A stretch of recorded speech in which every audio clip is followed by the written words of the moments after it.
Argiaren podcastak. Galdera batzuen aurrean, ume sentitzen gara behin eta berriz. Bizitza, zulo existentzialez beterik dago.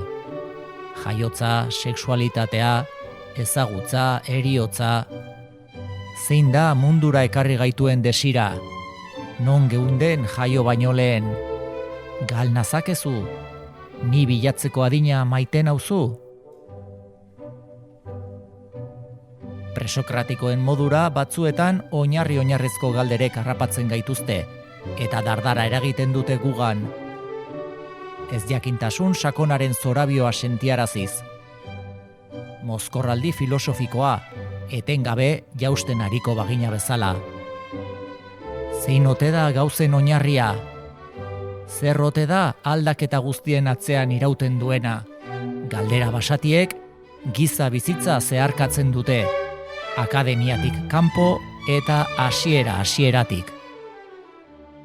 Galdera basatiak, Inigo Martinezen saioa.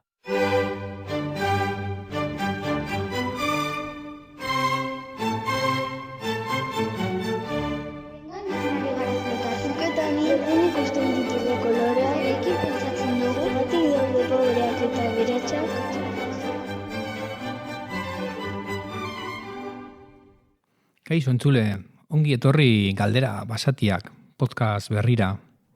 Egia esan berria da, baina agian ez da hain berria. Zergatik?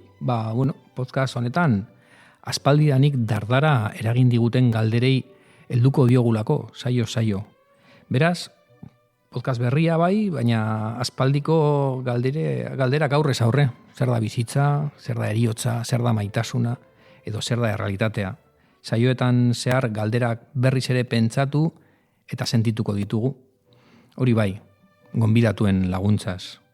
Solasaldietan galderak orainera ekarri eta gaurkotu nahi ditugu gure gonbidatuekin eta galderekin eta elkarrekin fantasiatu. Orduan galdera filosofikoak goraipatzen dituen saio bat izango da hau. Ez guztiz, are gehiago, uste dut galdera horiek ez dutela zertan goraipamen berezirik behar. Jada arnasten ditugu, gurekin bizi dira, gure bizitza eta giza existentzia zeharkatzen dute. Agian kontua da, nola egiten diegun aurre, zenbateko espazio ematen diegun, nola partekatzen ditugun. Agian goraipamena baino galderek behar dutena edo eskatzen dutena erantzunak dira. Bai, zergatik ez? Erantzunen bila arituko gara hemen. Behin-behineko erantzunak baldin badira ere, behintzat erantzun posibleak ikertuko ditugu gure solasaldietan, eta ikerketa komunitate txiki baten berri ematea izango dugu helburu, ez? Beraz esandakoa, erantzunen bilagoaz, baina lortuko aldugu, ez dakit. Erantzunak ez daude bermatua behintzat, baina erantzunak topatzeko galderetatik pasa behar da. Edo ez? Konbentzitzen ez gaituzten erantzun txarren ondorioz datoz galderak?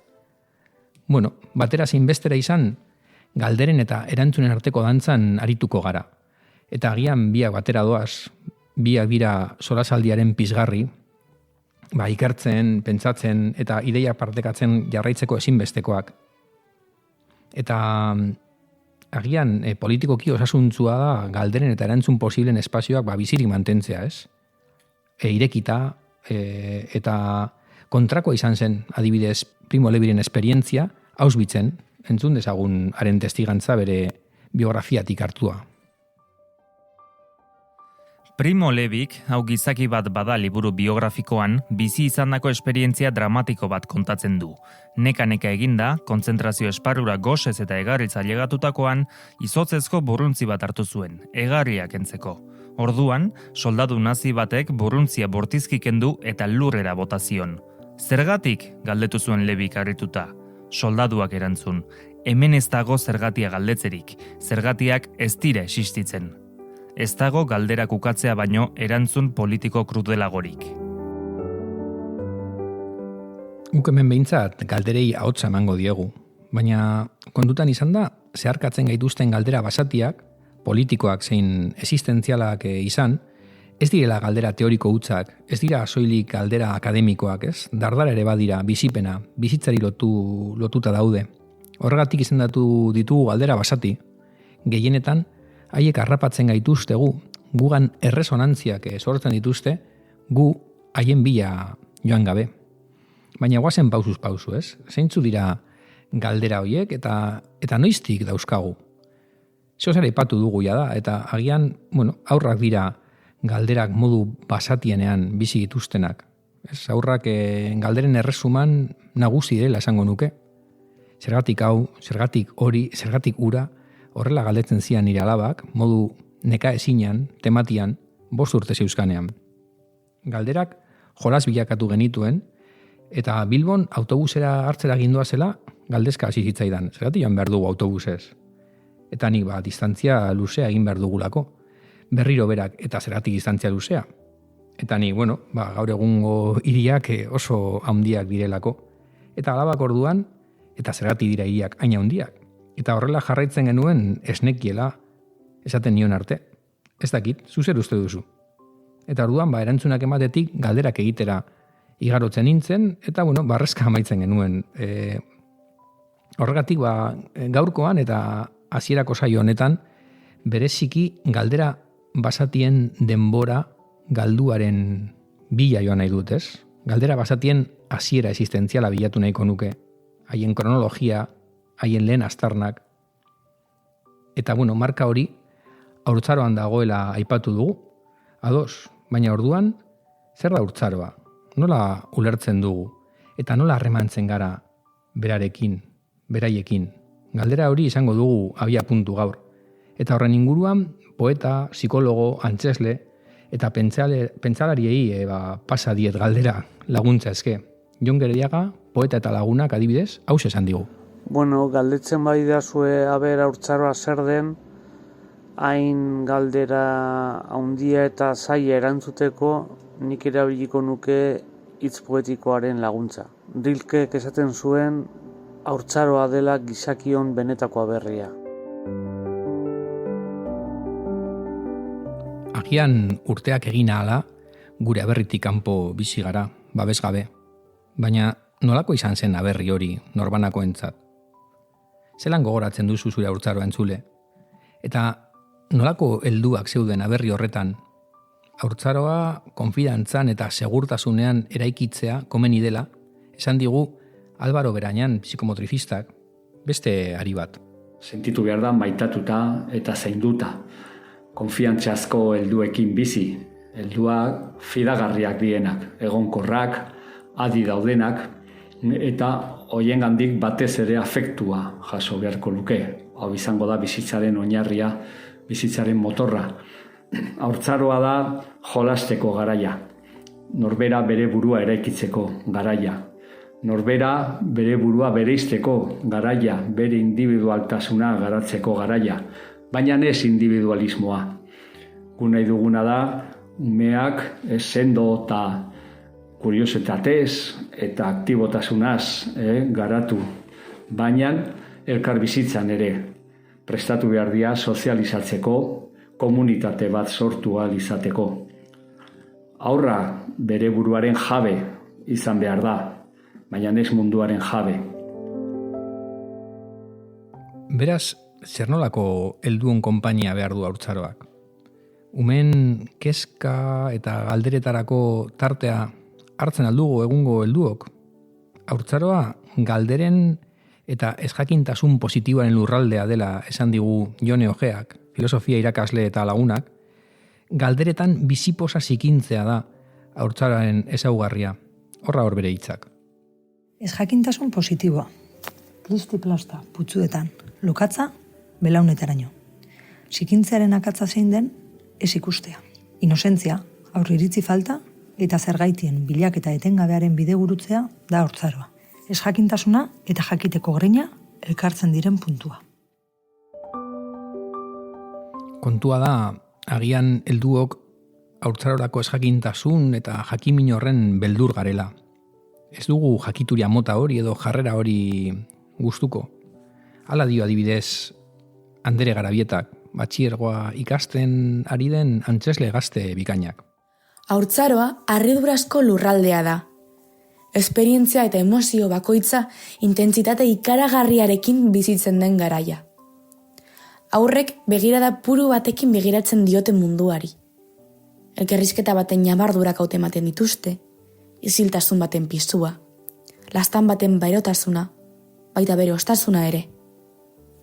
Itxuraz auskorrak izan arren, sentiberatasun sakonaren eta askotan oharkabean pasatzen den intuizioaren jabe dira. Sarritan, helduek arboiatu egiten dute aurrek errealitatea ulertzeko duten gaitasuna. Adeitasunez hitz egiten zaie, egiak eskutatzen zaizkie babesteko ilusioaren azpian, eta gazteegitzat jotzen dira gauzak garrantzitsuak ulertzeko.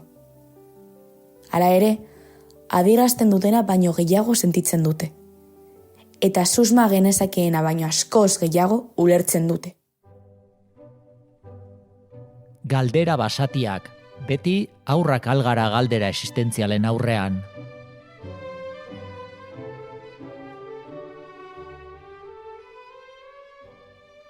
Guri galderen zirrara eta erantzunen bilaketa komunitarioen alde, galdera basatietan haurtzaroa eta taldea korapilatu zaizkigu. Eta bada korapilo hori ondo lotzen saiatzen den Jakinmin deituriko elkartea. Haiek aur filosofia tailerrak antolatzen dituzte, eta podcast honetan haiek izango ditugu askotan gonbidatu, haien esperientziak entzungo ditugu, eta gonbidatuek aukeratutako galdera baten inguruan arituko gara. Zelan egin diote aurre, umeekin batera, galdera basati horri. Izan ere, asanblada giroan aritzen dira, solasaldian, aurren arteko elkarrizketa filosofikoak sustatzen, herri-herri. Eta zein da solasaldien estiloa? Horrelako paradak egiten dira, ez? Zer ondoriotara eraman gaitzak esandakoak? Nola definituko zenuke aipatutako hitza? Zer adibide jar genezake esan duzuna irudikatzeko? Edo kontrakoa pentsatuko bazenu, zeintzuk izango lirateke argudioak, ez? Haien saioetan besteen hitzak konduan izatea eta esandakoa aintzat hartzea bilatzen da. Eta hitzek pisua eta gorputza hartzen dute. Taldean egindako zerbait da, pentsamendu autonomoa eta komunitarioa lantzen delako, ez? Oso interesgarria. Eta, horretarako espero gabea entzuteko prest ere egon behar da. Eta hor, pikoteo gisa, sarrera gisa, horren adibide eder bat, soilik hasiera da deituriko dokumentala.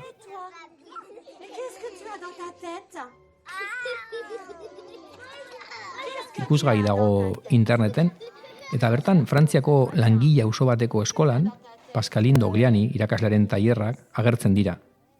Bertan 4 urteko umeak ditugu protagonista, taldean eta borobilean jarrita, kandela baten inguruan, gai bati buruz hausnartzen.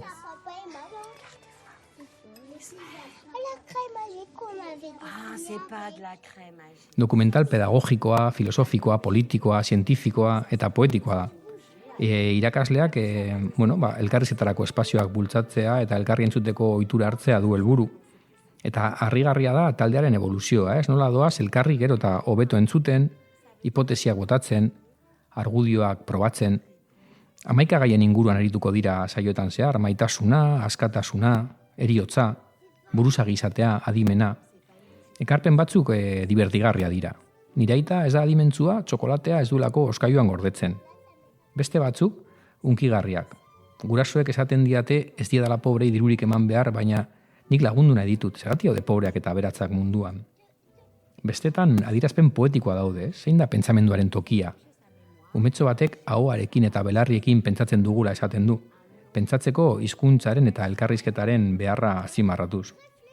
Eta tarteka esaldi esanguratsu asko daude, adibidez, telebista bero dago heriotzari buruz hitz egiten delako behin eta berriz. Hori da hiri handi bateko ume txiki baten hausnarketa. Eta hiri handietako umeei abesten die George Mustakik. Entzungo dugu kanta pizgarri gisa, ze lurra deituriko lorategi bat existitu zen noizbait. Ezen infernua, ez da paradisua, baina han bizi ginen. Haurtzaroa gure aberria da, Rilkek esan bezala. Eta haurtzaroa gure lorategia da, kanta honen arabera. Metafora iradokitzailea. C'est une chanson pour les enfants qui naissent et qui vivent entre la scie et le bitume, entre le béton et l'asphalte, et qui ne sauront peut-être jamais que la terre était un jardin. Il y avait un jardin qu'on appelait la terre. Il brillait au soleil comme un fruit défendu. Non, ce n'était pas le paradis ni l'enfer, ni rien de déjà vu ou déjà entendu. La la la, la la la, la la la. Il y avait un jardin, une maison, des arbres. Avec un lit de mousse. Abesti ederra, baina arriskua daukala esango nuke. Tentazio bat. Haurtzaroa idealizatzeko arriskua. Helduen joera dugu hori. Batzuetan haurtzaroa idealizatzen dugu eta beste batzuetan demonizatu. Podcast honetan haurtzarari buruzko estereotipoak apur bat zulatu eta aurrei hitza eman nahiko genieke. Haur filosofiako tailerretan esandakoa behintzat adi entzuneko genuke. Eta agian hobeda haurtzaroa galdera basati gisa piztuta mantentzea, erabat otsandu gabe. Baina zein da haurtzaroari buruz egun dauden aurreiritziak? Erabat ahaztu egin dugu izan ginen aurra. Haurtzaroa teroizatzeko moduek aurrekin harremantzeko daukagun era baldintzatu dezake, erabat. Horregatik, haurtzarari buruzko aurreiritzien katalogo txiki bat osatu nahiko nuke. 21. mende honen hasieran behintzat, haurtzaroa pentsatzeko dauden moduei buruzko mapatxo bat irudikatu. Zertzela da batzuk, aipatu dugu ja da haurtzaroaren idealizazioa, eta agian ikuspegi nostalgiko egia izan daiteke. Baina horren kontra, haurtzaroa traumatikoki ere pentsatu ohi da. Bizitzaren une bereziki zaurgarri gisa, ez? Betirako markatuko gaituzten bizipen mingarrien eta gordinen garaia. Eta zer egin daiteke familian, eskolan, edo parkean gertatutako zeozerk umeak traumatizatu ez ditzan. Agian ideia horrek haurtzaro babestu egien edo mimatu egien estereotipoa ekarri du. Ez, kristalesko belaunaldi bat sortzen ari garela salatzen dute hainbat pentsalarik eta oso sentiberak eta frustraziorako almen gutxiko pertsonak esten ari omen gara. Horrela alda? Egungo haurtzaroa hain babestua dago benetan? Ez dakize, beste asko pantaien aurrean abandonatutako haurtzaro digitala aipatzen dute. Eta mugikorra dira egun umeen zaintzaile berriak, ez? Haiekin isiltzen dira, haiekin entretenitzen dira, haietan historiotzoak ikusi eta bizitzeko ereduak jasotzen dituzte. Datu bada, Ingalaterran 0 eta 2 urte bitarteko jaio berri erdiek smartphone bat daramatela aurkotzera itzatzita. Eta horrela, isilik doaz, ez dute txaparik ematen. Dakit beste datu bat ere da, klase sozialen arabera, oso bestelakoa dela aurrek pantaietan igarotako denbora. Gero eta pobrezia handiagoa orduan eta denbora gehiago egoten dira konektatuta. Beraz, adikto bilakatu ditugu, hori da, egungo haurtzaroari jartzen zaion beste etiketa bat, adikzioa. Umeak ezin dira deskonektatu kasketarik edo amorrualdirik gabe. Eta orduan irudi edo bideo batetik bestera saltoka doaz, gelditu ezinean, amaitu ezinean eta etenik gabe. Eta gero, diagnostikatutako haurtzaro hori medikalizatu egiten da, eta eskoletara sailkapen psikologiko eta psikiatriko ugari edatu dira. Erabilitako farmakorik ohikoena, hiperaktibitatearen tratamendurakoa izan ohi da, baina antziolitikoen kontsumoa ere gora doa aurretan erabengan, ez? Beraz, aurrak isildu nahi ditugu pantaien aurrean edo botiken bidez, haurtzaroa lokartzeko modu hipermodernoa alda hori, ez dakit, zehazka kantak berriak ote diren. Duerme, duerme, movila, que tu mamá está en el campo, movila, te va a traer codornices para ti, te va a traer rica fruta para ti, te va a traer carne de cerdo para ti, te va a traer muchas cosas para ti. Y si negro no se duerme, viene el diablo blanco y ¡zas! Le come la patita, chica pumba, a pumba, chica pum. Haurtzaroa erabat lokartu gabe, aurrak entzutea dugu bestelako bidea, singularrean entzutea, ebaluatu gabe, kuantifikatu gabe. Egungo beste joera bat haurtzaroa neurtzea eta vigilatzea delako, ez? Haur normalaren bila.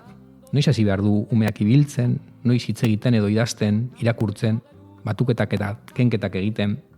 Zein ote da horretarako adin tarte normala? Haurtzaroa protokolizatu egin dugu, ume normal eta homogenizatuak nahi ditugu, ez? Zero akatz, horixe da gure egungo leloa. Eta, zero akatz eta hortik aurrera arrakasta bilatu, ez? Markak hautsi. Eta zentzu horretan, errendimenduaren logikak haurtzaroare kolonizatu du. Helduen modukoak izan behar dira, ez? Miniaturazko helduak. Zer dira bestela Eurovision Junior, Masterchef Junior, bezalako lehiaketak. Ematen du helduon kopia hutsa, ez? Arrakastaren eta lehiakortasunaren logikan sartuta. Orduan, umeak, ekintzaileak izango dira, erabakiak harin hartu behar dituzte, haurtzaroa, erabat ezabatzea suposatzen du horrek. Ez aldu haurtzaroak galdetzeko eta ulertzeko denbora behar, parentesi gisa ulertu aldugun, eta bestela, bizitza haien erritmoan subjetibiatzeko aukera kentzen diegun, ez? Psikologikoki oraindik kudeatu ezin dituzten egoeretan erabakiak hartzera bultzatzen ditugu. Eta horregatik haiekin hitz egiteko denbora hartzea, subertsibo izan daiteke, eta agian helduontzat ere, hitzen zaporea dastatu, entzune izan, jakimina piztuta mantendu, ideiak eta gauzak probatu, hanka sartu, eta norabide zuzenik gabe ikertzen jarraitu, jolastu. Agian haurtzaroa denbora galtzeko momentua da, zentzu baikorrean. Eta zoragarri deskribatzen du hori Francesco Tonucci pedagogoak, Mikel García Idiáquez itzulia. Helduon mugimenduak gero eta gehiago leku aldaketak dira, puntu batetik besterako igarobideak, helburu bat xede dutenak eta funtzio bati guztiz lotuta daudenak. Ardura hauek buruan, ahalik eta denbora gutxienean gure helmugara iristen saiatzen gara. Haurrek modu oso bestelakoan jokatzen dute. Haurrentzat leku batetik bestera joatea momentuen segida bat da. Momentu oro da berez garrantzitsua. Geraldi, mirari edo kontaktu bat izateko duin. Orduan, denborak luzatu egiten dira. Haurren poltsikoak harri, osto eta paperez betetzen dira. Eta burua, irudi, galdera eta aurkikuntza berriez. Honek, askotan sortzen ditu nagusiekiko gaizki ulertuak, eta ez zaitez aldiro gelditu, bezalako tontakeriak esaten dituzte. Konturatu gabe, galdutako denborari esker bihurtzen dela norbanakoa handi.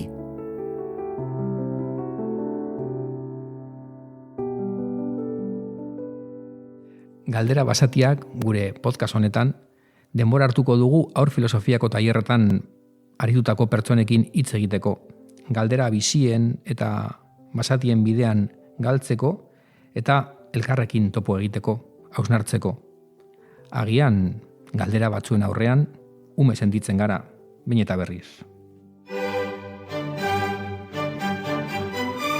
Galdera basatiak, haur filosofiari buruzko podcasta Inigo Martinezekin, igandero argia.eusen.